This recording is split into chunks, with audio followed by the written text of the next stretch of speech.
السلام عليكم، كنتمنى تكون أحوالكم طيبة ومرحبا بكم معايا في فيديو جديد من قناتكم دجاج في المطبخ. اليوم إن شاء الله غادي نقدم لكم مسمن صغير كيتحضر بواحد الطريقة سهلة وسريعة، كيجي مرق وشيش. كيف ما العادة إلا عجبكم هذا الفيديو ما تبخلوش لنا بالتعاليق الزوينة اللي كتشجعنا باش نطيو المزيد والمزيد. غندوزو دابا مباشرة للمقادير وطريقة التحضير وفرجة ممتعة.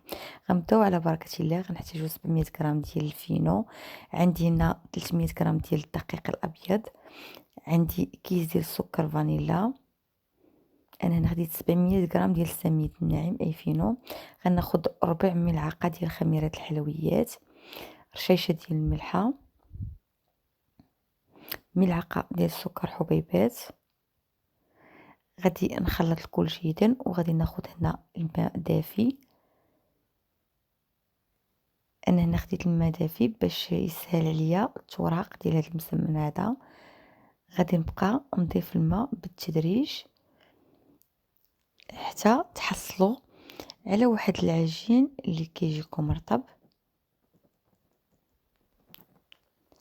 كيف ما العاده المقادير غنخليها لكم كلها في صندوق الوصف، ممكن تستعملوا العجانه نفس النتيجه. هنايا غير غادي نجمعوا العجين كيف ما كتشوفوا وغادي نوضعوه في بلاستيك غذائي وغنخليوه تقريبا لمده ديال ساعه حتى نقضيو الشغالات ديالنا. الا كنتم مزروبين ممكن انكم تستعملوا ديك الساعه. كيف ما قلت لكم غنخليوه ساعه. هنا من بعد ما دازت تقريبا ساعه خديت العجين ديالي وغادي نبدا ندلك فيه مزيان. كيف ما كتشوفوا هنايا ارتاحت لي العجين ديالي وطلقات ولات رطبه. كيف ما كتشوفوا غادي ندلكها مزيان. حاولوا تدلكوا العجين ديالكم وكيف ما قلت لكم ممكن تستعملوا العجانه نفس النتيجه، ما كاينش اشكال البنات. وكيف ما كتعرفوا ضروري العجينه ديال المسمن تكون رطبه وفي نفس الوقت ما تكونش جاريه بحال العجينه ديال السفنج. هنا غادي ناخذ القليل من الزيت النباتيه وغادي نقسم العجين ديالي كويرات. نحاول نقسمهم كويرات كبار.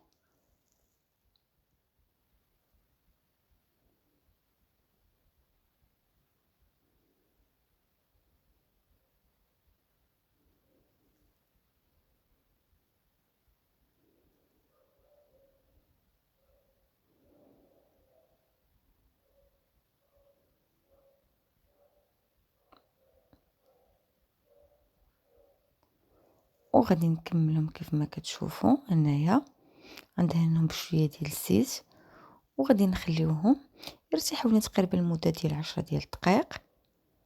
من بعد غادي ناخذ هنايا التوريق زيت نباتيه في سميد ناعم اي فينو والزبده اللي ذوبتها.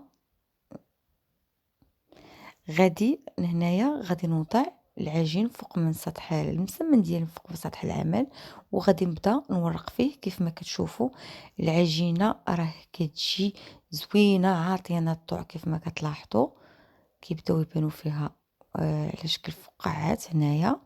وديما حنا كندهنوا بشويه ديال الزبده وكنرشوا كذلك الزيت.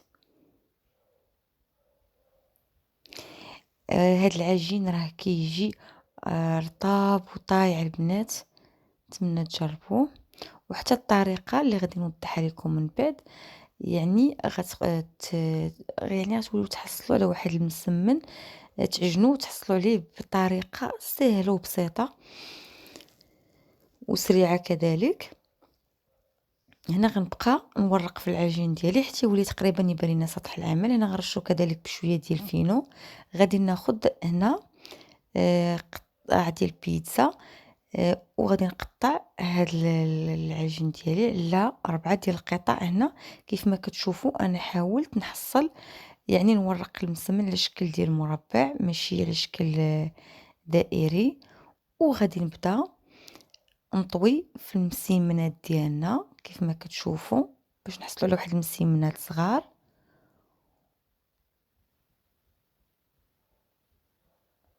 غادي نبقى ديما على هاد الشكل هذا، نكمل العجين ديالي، ديما نطوي المسمنات ديالنا شكل عادي ديال المسمن. هادي غير طريقة مختصرة وكتسهل عليكم الخدمة. غادي نبقاو نقادو على هاد الشكل هذا ونطويو كيف ما قلت لكم الشكل العادي ديال المسمن. انا يعني وريتكم هاد الطريقة هادي باش تحصلوا على مسمنات صغار، وفي نفس الوقت الطريقة اللي غادي تفيدكم يعني وغتسهل عليكم الخدمة. وديما حنا كندهنوا بالزبدة كيف ما كتشوفوا المسمن ديالنا.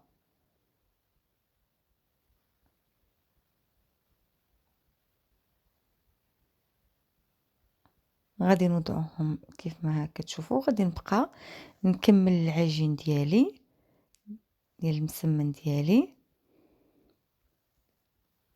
انا هنا غادي نعاود معكم وحده اخرى يعني باش نوضح لكم مزيان. ديما كنرشوا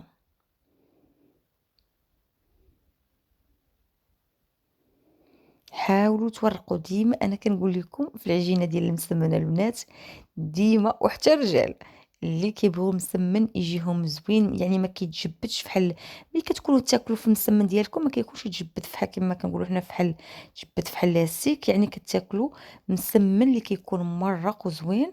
غتبقاو تورقوا المسمن ديالكم مزيان، وديما كدهنوا بشويه ديال الزبده والزيت وترشوا واحد شويه ديال الفينو اي سميد ناعم.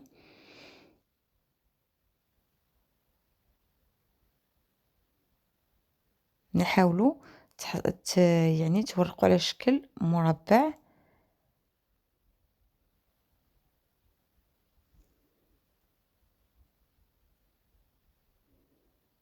تقريبا يولي يبان لكم سطح العمل.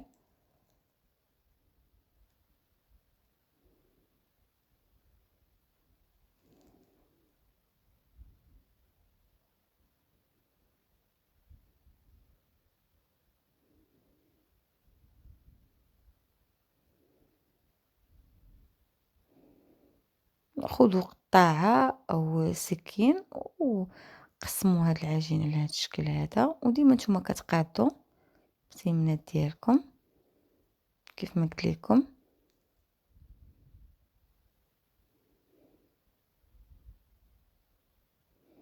وغادي نبقى حتى نكمل المسمن ديالي.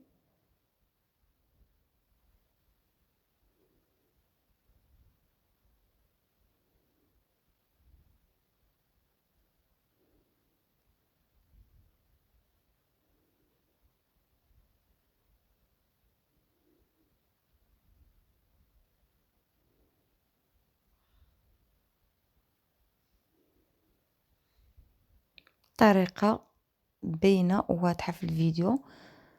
هنا كملت المسمن ديالي كيف ما كتشوفوا. غادي نبدا نقرصو. انا هنا وضعت المقله ديالي فوق النار، خليتها حتى سخنات مزيان، وغادي نرشها بشويه ديال الزيت. النار اللي تكون غير متوسطه باش ما يتحرقش المسمن ديالنا. انا هنا غادي نوضع المسمن ديال غنوضع 4 المسمنات. عندي المقله كبيره،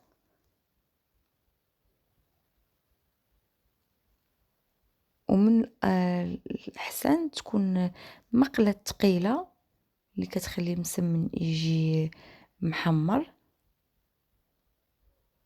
وديما حنا نضيف واحد الرشيشة، وغادي نبداو نقلبو في المسمن ديالنا.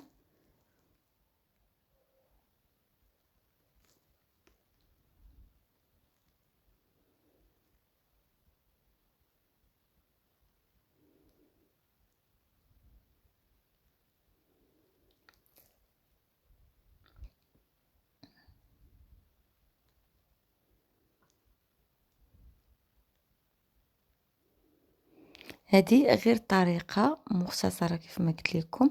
وحنا كنعرفوا تبارك الله النساء المغربيات او النساء كيعرفوا، اغلبية النساء كيعرفوا يحضروا المسمن.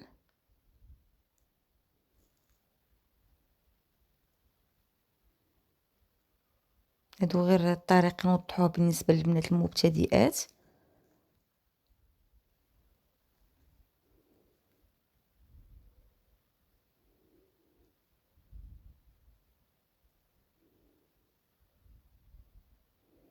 غنخليهم حتى يتحمروا لينا كما كتشوفوا. ديما حنا كنقلبوا، والنار نحاولوا ما نعليوش النار على المسمن ديالنا، تكون غير نار متوسطه.